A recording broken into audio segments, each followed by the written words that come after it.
you. Happy Hanukkah, season's greetings, and of course, Happy New Year to you.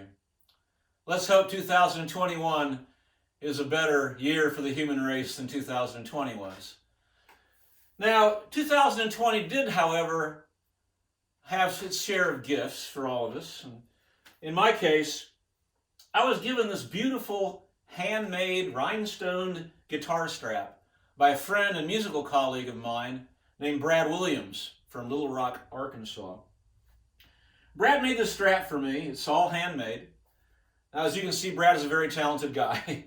He's also an educator, a great educator, and a brilliant country singer. I definitely recommend you check out his band, the Salty Dogs. They are on all the sort of music streaming sites, etc. The Salty Dogs. Check it out. And thank you, Brad, for this wonderful, wonderful gift that I will always, always wear with great pride and cherish.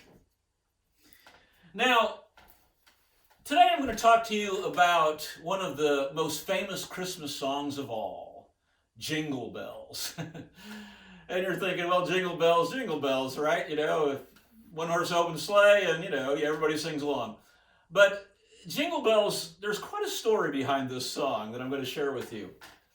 Now, Jingle Bells was written by a gentleman named James Pierpont in the 1850s. There's a little bit of sort of debate whether he wrote it in 1851 or in 1859, but most folks think he wrote it in the late 1850s. Now, Pierpont, believe it or not, was the uncle of J.P. Morgan, who became, of course, the great, robber baron financier in the 1880s and 90s, and one of the richest people in the world.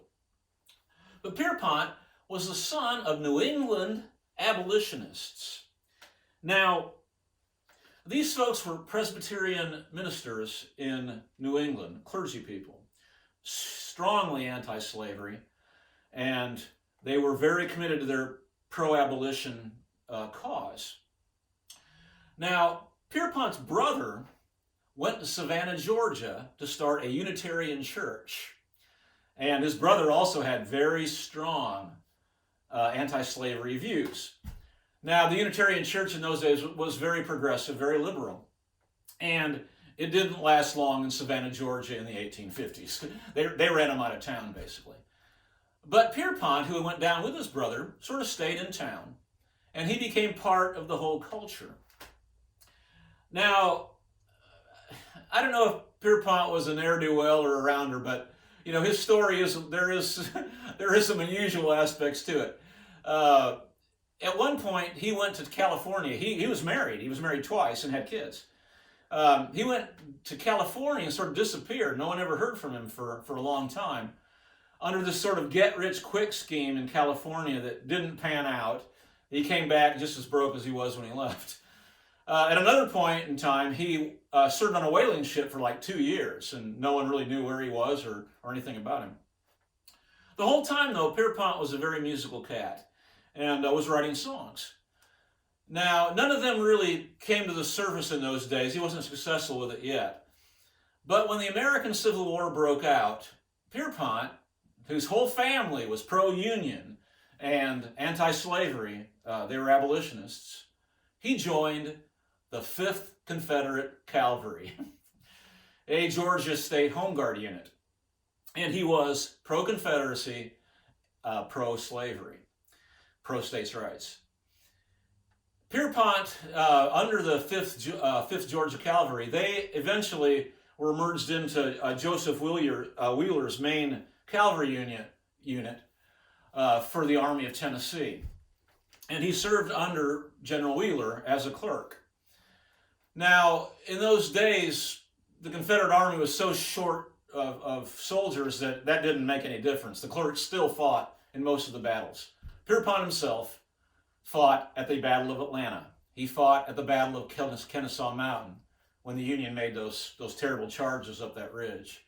He fought, all over wherever the Army of Tennessee fought, all the way till the end of the war. He was there when the Army of Tennessee surrendered in North Carolina to General Johnston, or to General Sherman, when General Johnston surrendered to General Sherman. Now, through all this, Pierpont somehow found the time to write songs. And he wrote 3 of the most stirring Confederate anthems that were widely sung all through the Confederate camps as they were going into battle. James Pierpont wrote Our Battle Flag. He wrote Strike for the South. James Pierpont, the man who wrote Jingle Bells, wrote We Conquer or Die. Now, Pierpont, when he wrote Jingle Bells back in the late 1850s, he sang it at his church in Savannah for the first time at Thanksgiving. He didn't mean for it to be a Christmas song. And in fact, if you study the lyrics, all 4 verses to that song, there is very little Christ in that Christmas. This was a very secular song. It was a song, there was references to gambling, horse racing, womanizing in this song. For example, the 3rd verse. A day or 2 ago, the story I must tell, I went out on the snow and on my back I fell. A gent was riding by in a 1-horse open sleigh. He laughed at me as there I lay and quickly drove away. Wow, what was going on there? Maybe the character in that song was having, some Christmas cheer. The 4th verse, dig this. Now the ground is white, go at it while you're young. Take the girls along and sing this sleighing song. Just bet on the bobtail bay, 240 as his speed. Hitch him to an open sleigh and crack, you'll take the lead. Whoa, it's about gambling, right? So, Jingle Bells, eventually grew into one of the timeless Christmas classics. Jingle Bells, believe it or not, was the first Christmas song ever to be sung in outer space. The astronauts on Gemini 6, Wally Schirra and Tom Stafford, they made this sort of report back to Houston that we see a red light above the North Pole moving south right now. And then they sang Jingle Bells from outer space to the Houston control. So there you have it with Jingle Bells. Now, though, I think I'm going to sing one of my Christmas songs, one of my originals. I've written 3 Christmas songs that have been recorded. Merry Christmas, My Darling, Lovely Christmas, and The Animals Sang. Now, The Animals Sang I recorded for the Farmer Jason Christmas record. It's about the sort of the old legend that was very prevalent during my young years when I was growing up. We even talked about it during our catechism classes, that during the first Christmas Eve, the animals could talk, and they could sing, and they sang to the Christ child. So, one time in the middle of the summer when it was 100 degrees in Louisiana, I wrote this song. I was in this dumpy little hotel room. It smelled horribly. There was roaches everywhere, but it was all I could afford. It was a sort of low-budget tour that summer going through Louisiana. And I was just possessed to sort of rise above that situation. And, this song just popped into my mind. I started to think about doing a Christmas record. And this song just fell out of the sky. It wrote itself. It took just a few minutes to write this song. So here it is. The Animals Sang. And please do give the recorded version of this a listen. The production on this by Peter Cooper and Tom Utes is absolutely fantastic. And the harmonies that Molly Felder did at the end of that song are absolutely beautiful. It really does sound like angels. And I'm so immensely proud of that track. So, here we go. The Animals Sang.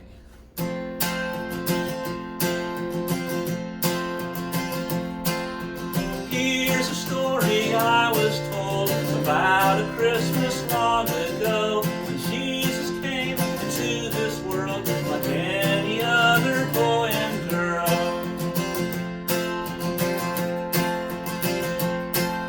The animals were gathered round where a light was shining down by a manger through the night. Her voice about the light.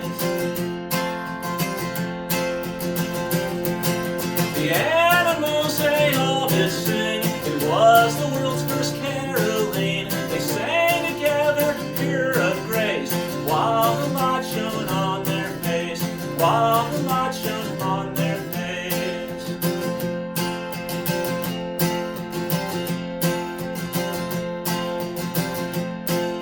The angels joined from up above. Their harmonies were filled with love. A smile grew on Jesus' face. That barn became a holy place. Their voices sang so pure and true. The cow, the sheep, and donkey too. I, for one, I do believe this happened that first Christmas Eve.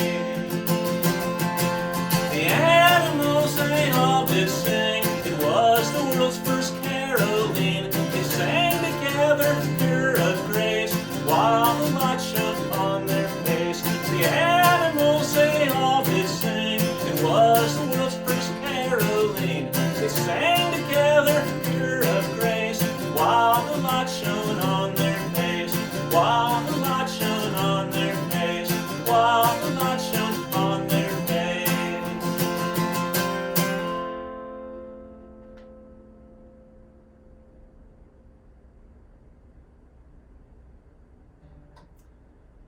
Thank you, my dear friends, for listening to that.